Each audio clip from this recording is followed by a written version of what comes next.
श्री शिव महापुराण कथा के माध्यम से शिव चर्चा की ओर आगे बढ़ते हुए भगवान देवाधिदेव महादेव की पवित्र 3 दिवसीय शिव चर्चा दीपावली महापर्व का ये पवित्र अवसर, जिसमें आप और हम सभी भगवान शिव की इस पवित्र धरा, पवित्र भूमि कुबेरेश्वर धाम से भगवान देवाधिदेव महादेव की कंकर शंकर की धरा से 3 दिवसीय शिव चर्चा श्रवण कर रहे हैं। और ये पवित्र कथा भगवान देवाधिदेव महादेव की कृपा से दामोदर मास, कार्तिक मास के पवित्र अवसर पर धनतेरस, रूप चौदस, दीपावली, पड़वा और दूज, कैसे ये दीपावली महापर्व मनाया जाए, कैसे ये दीपावली महापर्व का आनंद हमारे जीवन में सुख प्रदान करे। 5 दिन जो कृष्ण पक्ष के कार्तिक महीने के रहते हैं, ऐसे ही 5 दिन शुक्ल पक्ष के भी रहते हैं। भगवान की कथा का लाभ,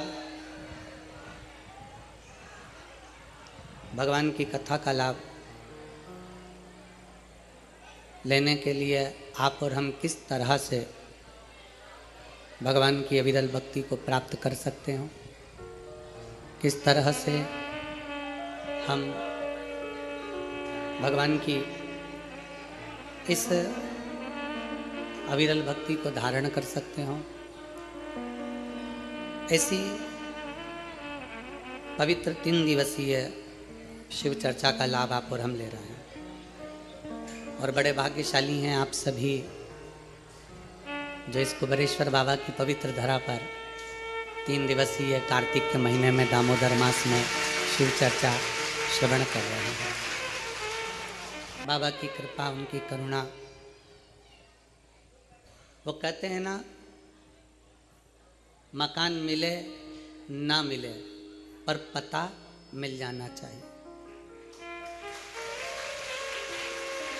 मकान मिले ना मिले पर पता, जम के बोलो जरा, मिल जाना चाहिए। और भगवान मिले ना मिले पर शिव कथा मिल जाना चाहिए, क्योंकि उसको पाने का एक बिंदु है शिव महापुराण की कथा। शिव महापुराण की कथा के माध्यम से हम किस तरह से दीपावली मना सकें, किस तरह से हम पर्व मना सकें, किस तरह से हम भगवान को रिझा सकें, किस तरह से हम लक्ष्मी को अपने दरवाजे तक, अपने द्वार तक, अपने घर तक बुला सकें। हमारा परिश्रम, हम पूजन तो करते हैं, भारत की भूमि पर रहने वाला ही नहीं, विदेश में रहने वाला भी सनातनी लक्ष्मी पूजन करता है। भारत की भूमि पर ही नहीं, संपूर्ण विश्व में रहने वाला, सनातन धर्म को मानने वाला शंकर की आराधना करता। पर उसके जीवन में लक्ष्मी कैसे प्राप्त हो? करता तो वो जिंदगी भर आ रहा है, लगातार कई वर्षों से पूजन कर रहा है, पर वही हर दीपावली पर पूजन करता है। उसके बाद भी उसको कहीं ना कहीं लोन उठाना पड़ता है, हाथ जोड़ना पड़ते हैं, किसी के आगे जाकर बोलना पड़ता है, तब कहीं थोड़ा सा रुपया उसके पास में एकत्रित होता है। उसका खुद का क्यों नहीं है? स्वयं का क्यों नहीं? एक शिव महापुराण के अंतर्गत एक बड़ा सुंदर संवाद स्कंद पुराण के अंतर्गत आता है, कार्तिक महत्तम में। एक ब्राह्मण पति पत्नी दोनों बड़े बुजुर्ग थे, बहुत बुजुर्ग, 6 लड़कियां थी उनकी।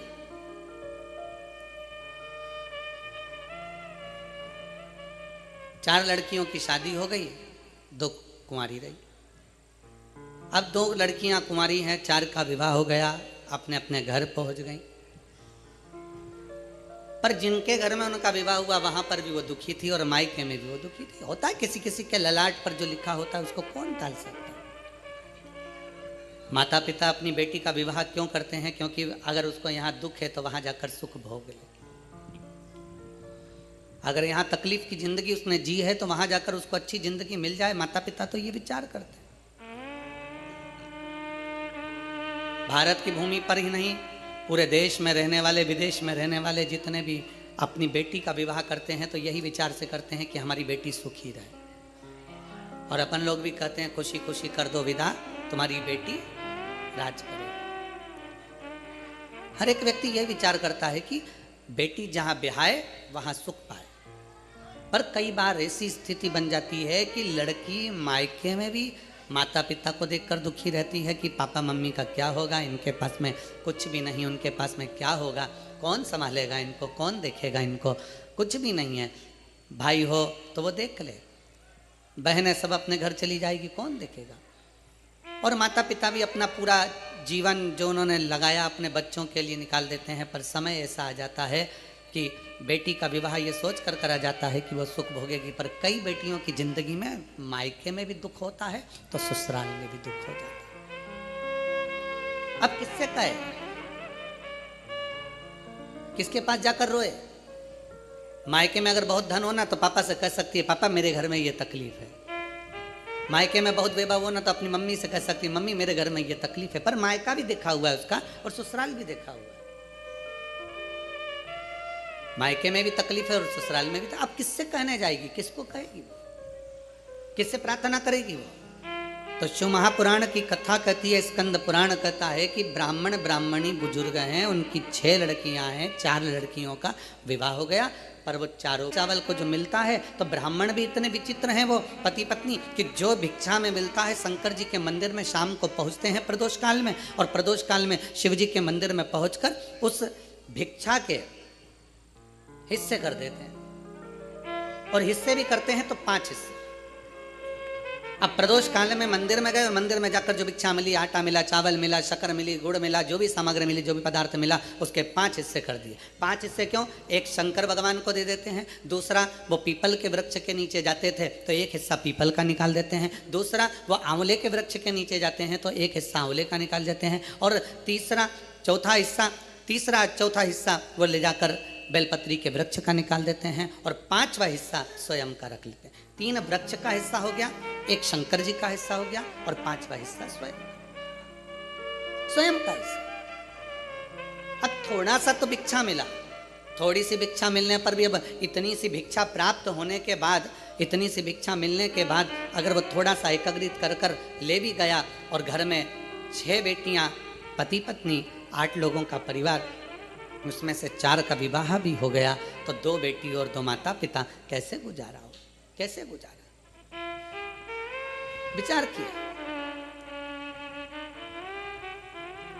आपका काम है शंकर के मंदिर तक जाना, आपका काम है शिवालय तक जाना, आपका काम में अपना जो है उसमें से कुछ अंश शिव को दे देना, ये आपका कार्य है। अब शिव का क्या कार्य है वो शंकर जाने। तेरे मंदिर में आना मेरा काम है और मेरी बिगड़ी बनाना तेरा काम। तेरी चौखट तक में आ ही गया, मुझे दर्श दिखाना तेरा काम। अब उसके ऊपर निर्भर है। क्यों हमने अभी कथा के शुरू में कहा कि मकान मिले ना मिले पर पता मिल जाना चाहिए, भगवान मिले ना मिले पर शिव कथा मिल जाना चाहिए। उसका कारण केवल इतना सा है कि भगवान मिलता कब है? जब हम कथा को श्रवण करते हैं। भगवान राम ने शबरी को कहा, माता शबरी अम्बा के दरवाजे पर कहा कि तुम सत्संग करो, कथा श्रवण करो, संगत करो।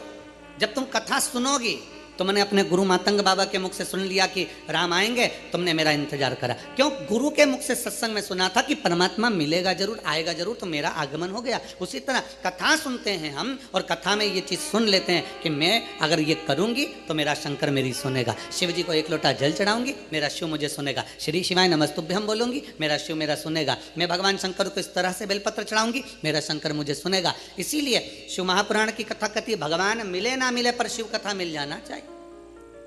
कथा मिली कि परमात्मा को ध्यान रखना ही पड़ेगा।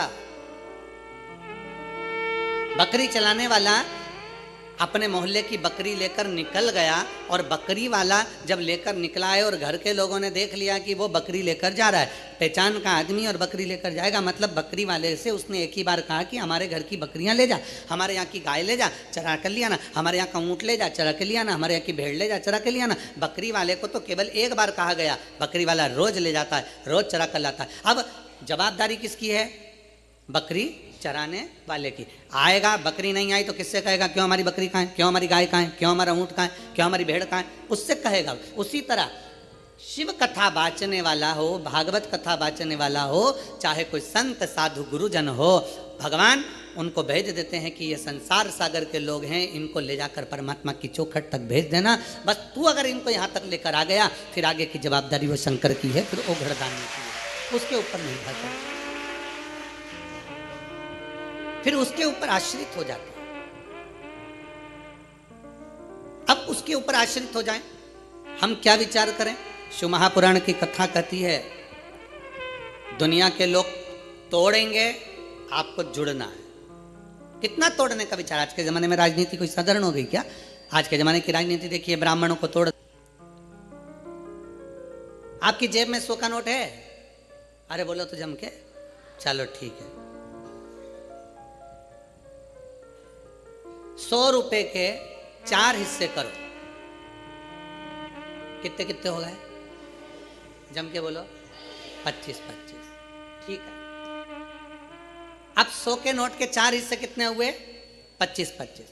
अब निकालो नोट और उसको 4 हिस्से में फाड़ दो,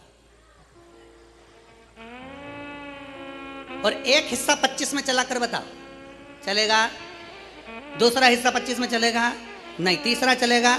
चौथा चलेगा? नहीं। पर वही 100 का नोट वापिस सेलो टेप लगाकर जोड़ दो तो वो 100 की 100 में ही चलेगा, वो 100 की 100 में ही चलेगा। 4 टुकड़े हमारे सनातनियों के, हमारे हिंदू भाई बहनों के, ये 4 टुकड़े कर दिए, ब्राह्मण, क्षत्रिय, वैश्य और शूद्र। अब सोचा कि इनको तोड़ दो और तोड़ के चला लो, तो तुमने तोड़ तो दिया पर ये चल नहीं पाएंगे। जब ये एक हो जाएंगे तो 100 के भाव में ऐसे निपटाएंगे कि आगे बढ़ते चले। एक हो, टुकड़े की मूलता नहीं है यहाँ। अगर टुकड़े टुकड़े हो गए तो कोई नहीं पूछने वाला। अगर हम एकजुट हो गए, एकजुट होकर अगर हमने अपनी जिंदगी जिए तो उसका एक आनंद हो जाए। एकजुटता में आनंद था।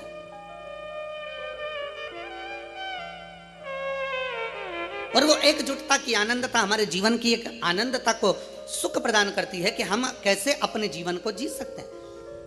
शंकर भगवान के मंदिर में गए दोनों बुजुर्ग, बूढ़े ब्राह्मण ब्राह्मणी, और भगवान शंकर के मंदिर में 5 हिस्से कर दिए। 5 हिस्से कर एक हिस्सा शिव का छोड़ा, पीपल के वृक्ष के नीचे गए, दूसरा हिस्सा पीपल के वृक्ष के नीचे दिया, तीसरा आंवले के वृक्ष का नीचे दिया, चौथा बेलपत्री के वृक्ष के नीचे दिया, और 5वां जो हिस्सा थोड़ा सा आटा चावल जो भी मिला होगा उसको अपनी 2 बेटियां और स्वयं बड़े प्रेम से पा लेते। कभी कभी नहीं भी मिलता तो भूखे सो जाते। किससे कहें? वो 4 बेटियों का विवाह करे, वो भी दुखी, किससे जाकर कहे? किससे विनय करे?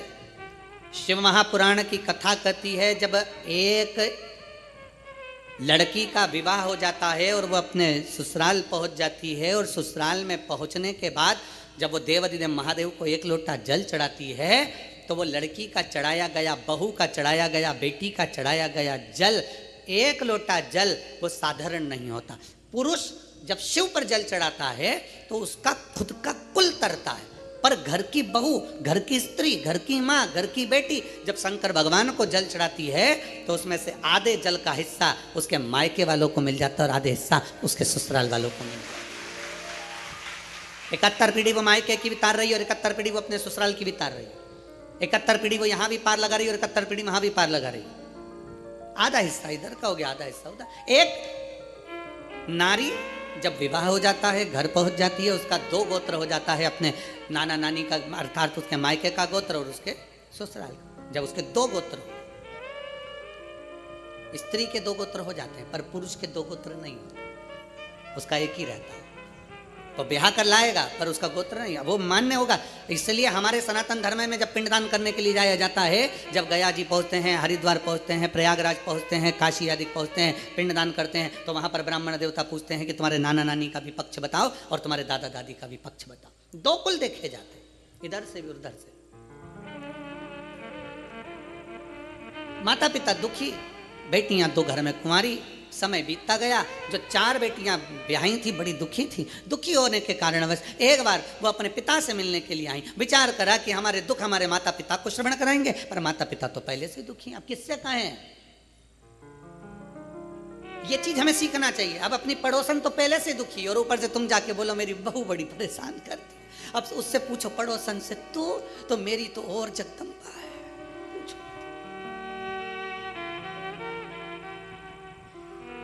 परमात्मा की जो शरणागति ग्रहण करने वाला है, भगवान का जो भजन करने वाला है, बस वो सुखी है। दामोदर मास की कथा, कार्तिक मास की कथा कहती है, बेटियां दुखी होकर, उनको नहीं मालूम था कार्तिक का महीना था, दामोदर मास था, बेटियां आज अपने पिता के घर आ गई। पिता के घर आती और पिता के घर में बेटियों ने 4 बेटियां आकर निवास करने लगी। पिता की आंख में जले, मैं क्या दूं इनको,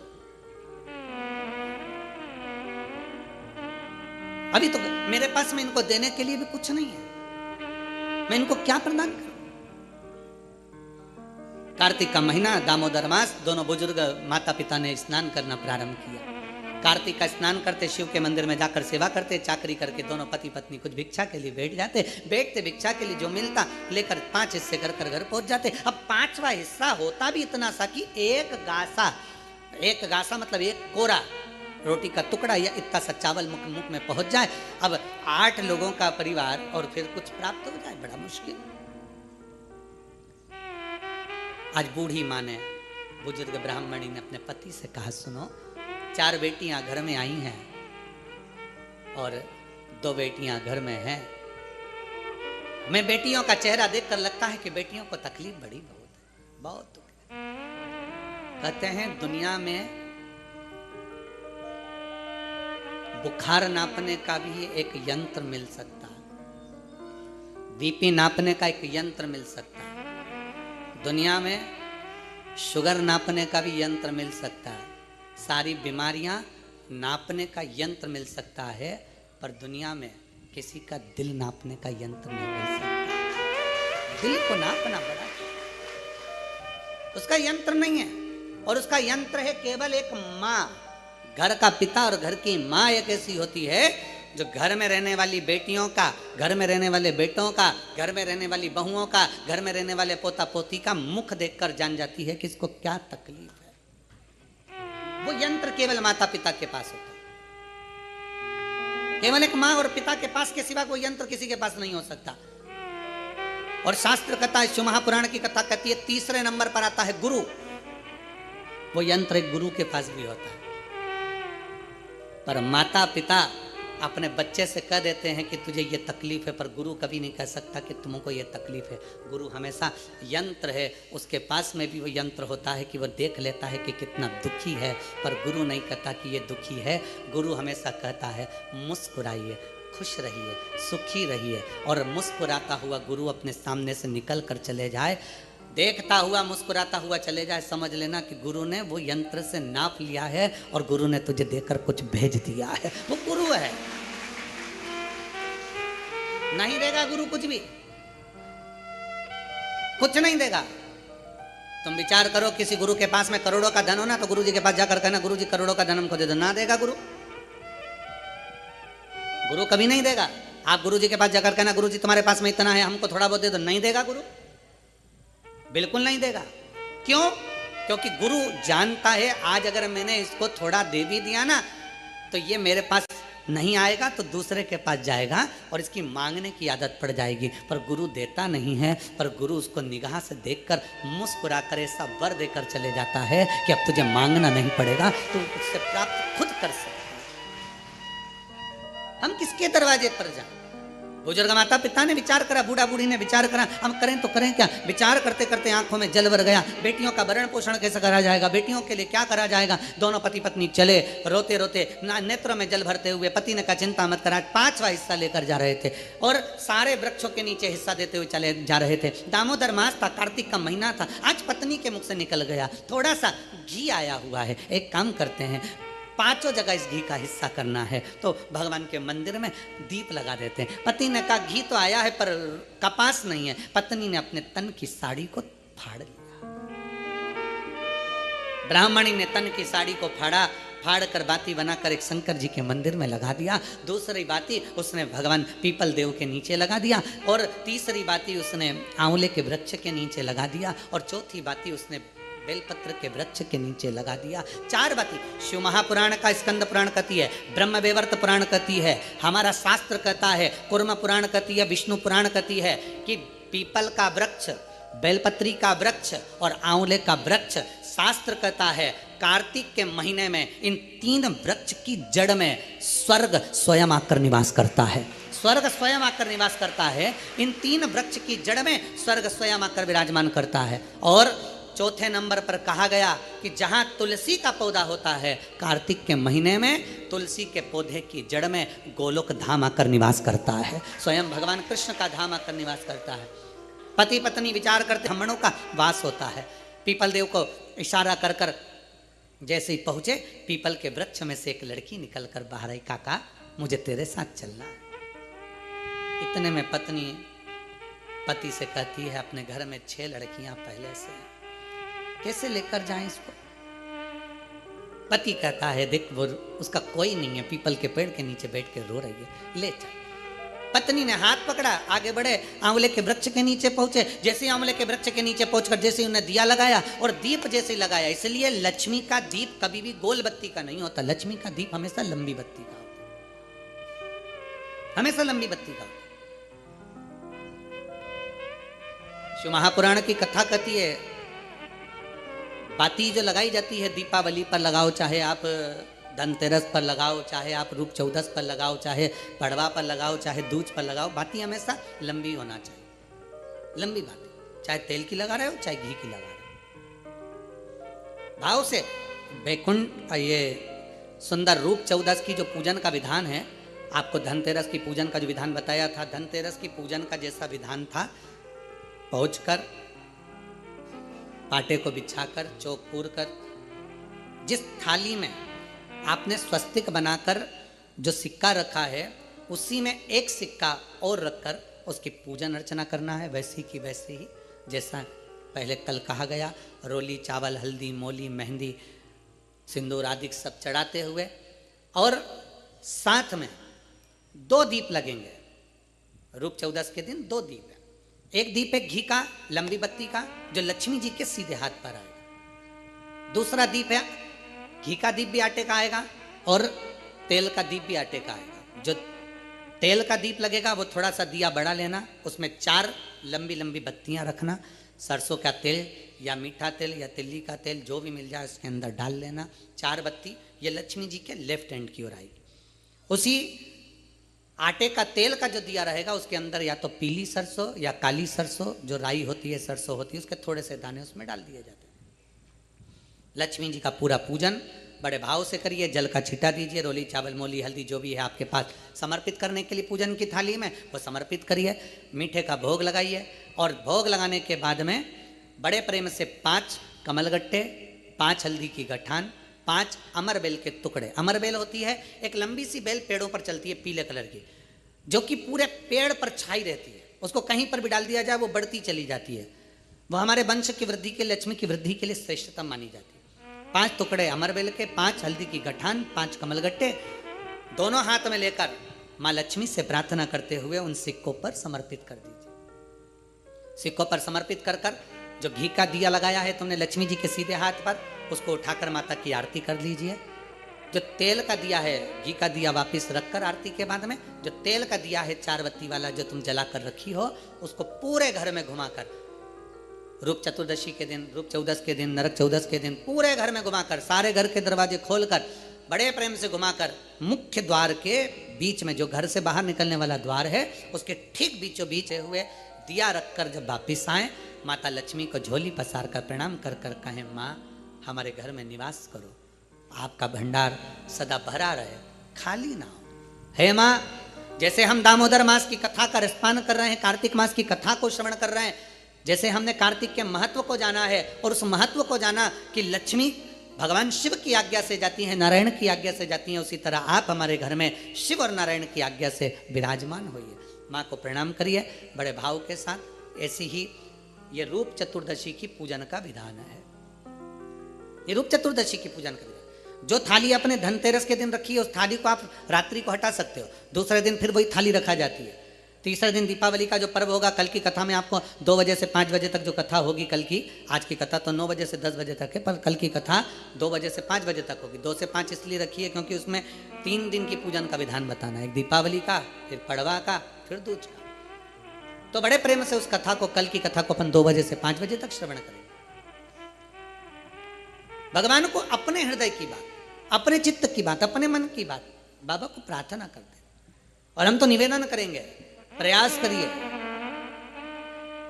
अगर हो सके रूप चतुर्दशी का अगर दिन है, नरक चौदस का दिन है, जैसे कुबेरेश्वर धाम पर दीपावली कब की है, 31 अक्टूबर की, तो 29 तारीख को धनतेरस है, 30 तारीख को रूप चतुर्दशी है, नरक चौदस है। तो हम तो प्रार्थना करें, निवेदन करें आपसे, अगर हो सके, शरीर में अगर बहुत रोग है और बहुत तकलीफ की जिंदगी चल रही है, मतलब हर 2 महीने में 3 महीने में कोई ना कोई दुख तुम्हारे सामने आकर खड़ा हो जाता है, कोई तकलीफ आकर खड़ी हो जाती है, चाहे बच्चों को हो रही हो, चाहे बेटियों को हो रही हो, चाहे परिवार में हो रही हो, तो हम तो निवेदन करेंगे, रूप चतुर्दशी के दिन 1 लोटा जल, उसमें बड़े प्रेम से कोई थोड़ा सा इत्र का अगर भाग मिल जाए, और इत्र ना मिले तो पीला चंदन या लाल चंदन डालकर, अगर कहीं आंवले का वृक्ष हो, पीपल का वृक्ष हो और बेलपत्र का वृक्ष हो, 3 जगह पर थोड़ा सा वो लोटा जो घर से लेकर जाओगे, पात्र लेकर जाओगे, रूप चतुर्दशी के दिन तीनों वृक्ष के नीचे एक ही कलश से थोड़ा थोड़ा जल 3 स्थान पर चढ़ाइए और बाबा से अपने मन की बात कहकर आइए। आप खुद देखोगे कि 3 महीने में मेरा कुबेर भंडारी आपके दुखों को हरेगा। परंतु ये उपाय केवल एक रूप चतुर्दशी के दिन ही होगा, केवल रूप चतुर्दशी के दिन। कई लोग इसको दीपावली के दिन भी करते हैं, कई लोग इसको धनतेरस के दिन भी करते हैं, पर यह उपाय रूप चतुर्दशी के दिन करेंगे तो उसका फल चौगुना मिलेगा, चौगुना। और मान लो इस चतुर्दशी पर अगर आप नहीं कर पा रहे हो तो अगली इसी कार्तिक के महीने की जो देव दीपावली आती है पूर्णिमा के लगभग में, उस समय पर जो चतुर्दशी आए तो उस समय पर भी यह प्रयोग कर सकते, पर होगा कार्तिक महीने के अंदर। अब तीनों आंवले के वृक्ष के नीचे गए, वहां पर भी गए, दिया लगाया, दिया लगाते से ये कन्या वहां पर प्रकट हो गई। काका हमें आपके साथ चलना है। अब इतने में तो बुजुर्ग बूढ़ी माँ ब्राह्मण की पत्नी बोली, अब कहाँ लेकर जाओगे, कौन है, रो रही है, बिलक रही है, हमें तो आपके साथ चलना है, हमें लेकर चलिए। ब्राह्मण ने कहा अब ये रो रही है, कोई भी इसका नजर नहीं आ रहा है, इसको भी ले लो, लेकर चल दिया। ब्राह्मणी चिढ़कर बोली, घर में पहले से 6 बेटियां बैठी हैं, 2 और हो गई, कितनी हो गई, 8, और पति पत्नी 10। पति ने हाथ पकड़ाया पत्नी को, फिर आगे बढ़ गए, बढ़ते बढ़ते सीधे बेलपत्र के वृक्ष के नीचे पहुंच गए। अब तो बेलपत्र के वृक्ष के नीचे दिया लगाने ही वाले थे, इतनी देर में ब्राह्मण ने अपनी ब्राह्मणी से कहा, बिल्कुल मत लगा, बिल्कुल मत लगा, हो सकता है तू दिया लगाए और दीप लगाए और लड़की आ जाए, तो तू दीप मत लगा, दीप लगाए मत। बस ब्राह्मण और ब्राह्मणी दोनों बैठकर वहां पर दिए को ऐसा ही छोड़कर आगे बढ़ने लगे। इतने में ब्राह्मण की 6 लड़कियां घूमती घूमती अपने पिता और माता को ढूंढती ढूंढती आ गईं। बेलपत्री के वृक्ष के नीचे पहुंची, देखा दीप रखा हुआ है पर कोई जलाकर नहीं गया है, क्यों ना जीजी, ओ जीजी मेरे को तुम्हारे साथ चलना है, मेरा कोई नहीं है, मुझे लेकर चलो। अब तो 6 ही लड़कियों ने विचार करा, पिताजी इतना सा तो भात लेकर आते, उसमें एक एक गासा सबको मिल जाता, पिताजी थोड़ा सा भाग लेकर आते हैं, सबको इतना इतना सा मिल जाता है, और मालूम पड़े ये 1 और बढ़ जाएगी तो 6 और 1 हम 7 हो जाएंगे। लड़कियों ने एक कहा कि देख भाई हमारे पास में तो वैसे ही खाने का कुछ भी नहीं है। इतने में वो कन्या जो बेलपत्री के वृक्ष के नीचे से प्रकट हुई, उसने कहा जी जी मुझे कुछ खाने को मत देना, मैं तुम्हारे सारे कपड़े भी धो दूंगी, बर्तन भी मांज दूंगी, तुम्हारा भोजन भी बना दूंगी, तुम जैसा बोलोगे मैं वैसा कर दूंगी। उसमें एक बहन बड़ी चतुर थी, एक बहन बड़ी चतुर थी। उसने विचार करा चलो अच्छा है, घर का काम करेगी, अभी अपन सब मायके से भी आए हैं, फैलारा ज्यादा है, काम बहुत सारा है, करेगा कौन, माँ दुखी है, पिता दुखी है, तो यही करेगी। हाथ पकड़ा ले गए। अब तो चलती चलती वो लड़की बोली मेरे तो पाँव दुख रहे हैं, मुझसे चलता नहीं बने। तो उसमें से एक चिल्ला के बोली कि तुझसे चलता नहीं बने तो तू आई क्यों, जा वापिस जा। नहीं मेरे को तुम कंधे पर बिठा लो, मैं आराम से चली जाऊंगी। अब इनको क्या मालूम था, बताओ, हम तो अच्छे के लिए लेकर गए तो ऊपर से कंधे पे चढ़ गई। अब उसको कंधे पर बिठा लिया, उसने लहंगा इधर पीछे कर कर दोनों पांव लटका कर कंधे पे बैठ गई और चोटी पकड़ ली जीजी की। और चोटी पकड़ते पकड़ते बड़े प्रेम से जो पहुंची आवाज लगाया पिताजी पिताजी पिताजी। जो पिताजी बाहर आकर बोले क्या हो गया बेटा, किसकी बेटी को लिया सिर पर बिठाकर, कंधे पर बिठाकर? अरे पिताजी एक दिया रखा था बेलपत्री के वृक्ष के नीचे, हमने सोचा कौन रखकर चले गया, जला कर आ गया, जला कर। अब तो पिता को लगा, उन्होंने ब्राह्मणी को बुलाया, देख वो मैंने मना करा था दिया मत जला, और दिया जलाया और वो आई। अब ये देख, अंदर जाकर बेटियों ने देखा तो दो तो पहले से बैठी थी, एक साथ में आ गई। कितने हो गए?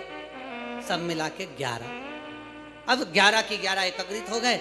अब बेटियां बड़ी भूख से व्याकुल, अन्न का भाग नहीं, थोड़ा सा करे तो करें क्या करें। इतने में पीपल के वृक्ष के नीचे से जो बेटी निकली,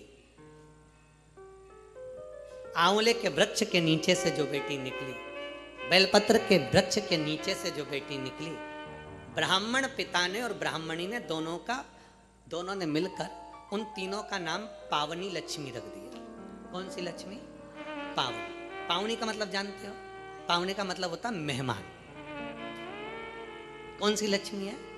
पावनी लक्ष्मी, मतलब हमारे घर में मेहमान बनकर कोई लक्ष्मी। अब ब्राह्मणी ने पूछा कि इनका नाम क्या रखे, तो क्या रख दो पावनी लक्ष्मी। अब इन्होंने नाम रख दिया पावनी लक्ष्मी। अब तीनों को नाम पावनी लक्ष्मी। अब एक ने कहा जो पीपल के वृक्ष के नीचे से निकली, मैं जाती हूँ अभी भोजन बनाती हूँ। तो इतने में ब्राह्मणी आंख में आंसू भरकर बोली बेटी तू इतनी सी तो रखी है, भोजन क्या बनाएगी, कुछ भी तो खाने का नहीं है, अपन एक काम करेंगे कल भिक्षा मांग कर लाएंगे तब बनाएंगे। इतने में लक्ष्मी ने उसी समय पावनी लक्ष्मी बोली माँ तू तो बर्तन बता दे, बर्तन कहाँ रखा है, बस बर्तन बता मैं बना दूंगी। तो बनाएगी क्या, अन्न हो घर में तो बनाएगी ना। अरे माँ तू बता तो सही, तू मुझे बता कहाँ रखा है। तो इतने में ब्राह्मणी ने पूछा घर में अन्न नहीं है तो तू देगी क्या। इतने में पावनी लक्ष्मी ने कहा माँ एक बूढ़ा बूढ़ी पीपल के वृक्ष के नीचे आते थे, अपने अन्न का एक हिस्सा रख कर जाते थे।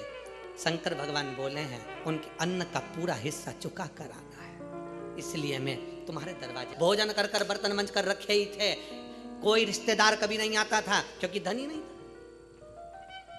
सुख के साथी हजारों हैं जब दुख पड़ा तब कोई, धन के साथी हजारों हैं जब धन नहीं तो कोई।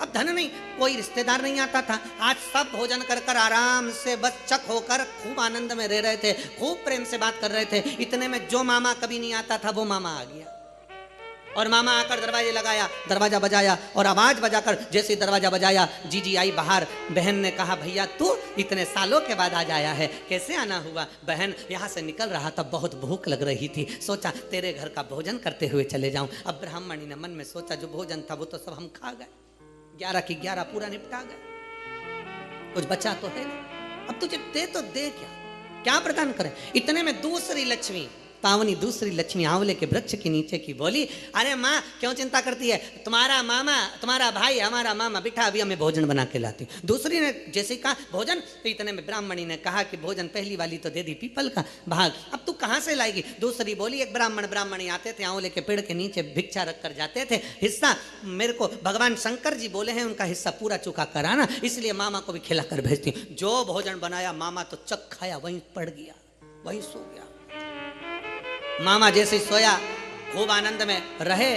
अब सब की सब आनंद में सो रहे थे, सब आनंद चक से सो रहे थे। तीनों कन्याओं ने दो ने उठकर आखिरी पावनी लक्ष्मी से पार्वती जी की उस बेलपत्री के वृक्ष के नीचे से निकली हुई उस कन्या से कहा जीजी अब तेरी बारी है, तू अब कुछ कर।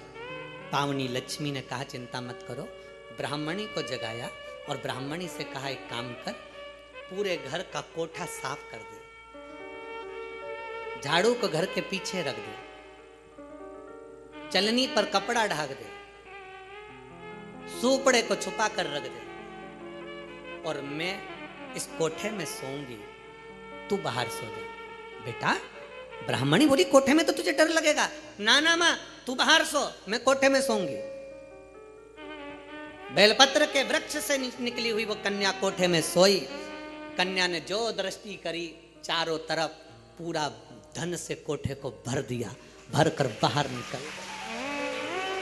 जैसे ही बाहर निकली, निकलते से ही उसी समय पर मामा ने देख लिया, आधी रात को जीजी की छोरी बाहर जा रही है। अब उसको क्या मालूम था, मामा कभी जिंदगी में आया हो तो मालूम हो कि जीजी की छोरी 6 थी, ये तो दिखने में कितनी हो गई, पूरी की पूरी ना। उसको क्या मालूम, जीजी की छोरी बाहर जा रही है। इतने में मामा उठ गए। मामा ने उठकर हाथ पकड़ लिया, हाथ पकड़ कर कहा, बेटी कहाँ जा रही है? तो इतने में कहा, बस मेरा काम था पूरा कर दिया, मैं जा रही हूँ। मामा जी बोले, कभी मामा के घर नहीं आएगी? तो इतने में बोली, अब भी चल चल, अभी चलूँ मैं।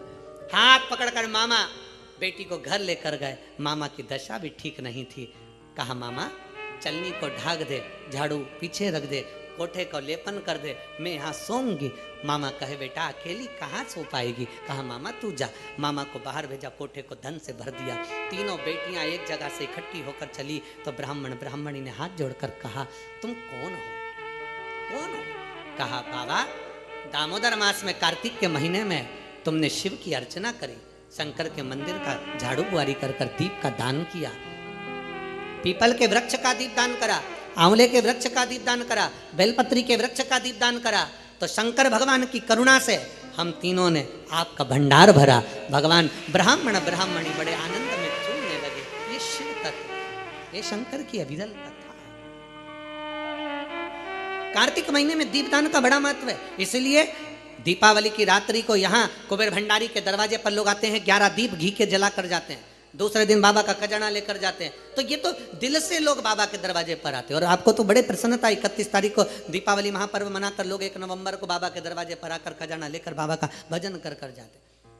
कभी मौका लगे तो दीपावली की रात्रि को आकर एक बार दर्शन करना बाबा के धाम का। ऐसा लगता है पूरा बैकुंठ और कैलाश मेरे बाबा का इस कुबेरेश्वर धाम में आकर बस जाता है। पूरा बैकुंठ कैलाश सारे तीर्थ होकर आइए और एक बार कुबेरेश्वर धाम होकर जाइए। कुबेरेश्वर बाबा की धरा पर कहीं पर भी सुबह से लेकर शाम तक बैठे हुए, ऐसा शांति का महल आनंद उत्पन्न होगा। ऐसा लगेगा कि हम कहाँ आ गए। सारे तीर्थ घूमो पर आखिरी में एक बार कुबेर भंडारी के दरवाजे पर जरूर। शिव तत्व की प्राप्ति, भगवान शंकर की अविरल कथा, शिव चर्चा 3 दिन की है। 1-1 घंटा का समय जो हमको मिला है, आज अपन ने रूप 14 के पूजन के महत्व को जाना है। कल कथा में 2 बजे से 5 बजे तक में सुंदर दीपावली पूजन, पड़वा का पूजन और दूज के पूजन का स्मरण करेंगे, बड़े भाव से कथा सुनेंगे और